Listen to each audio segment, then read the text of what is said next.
আদি পুস্তক পঞ্চম অধ্যায়। আদমের বংশাবলী পুস্তকে যেদিন পরমেশ্বর মানুষকে সৃষ্টি করলেন, সেদিনে পরমেশ্বরের সাদৃশ্যেই তাকে নির্মাণ করলেন। পুরুষ ও নারী করে তাদের সৃষ্টি করলেন এবং তাদের তিনি আশীর্বাদ করলেন। তারা সৃষ্ট হলে পর তিনি তাদের নাম মানুষ রাখলেন।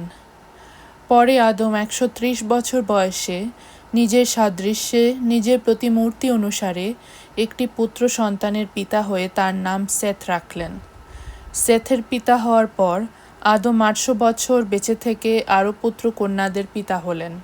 সব সমেত আদমের বয়স হলো 930 বছর। পরে তার মৃত্যু হলো।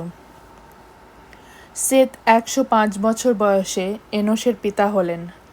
এনোশের পিতা হওয়ার পর সেথ 807 বছর বেঁচে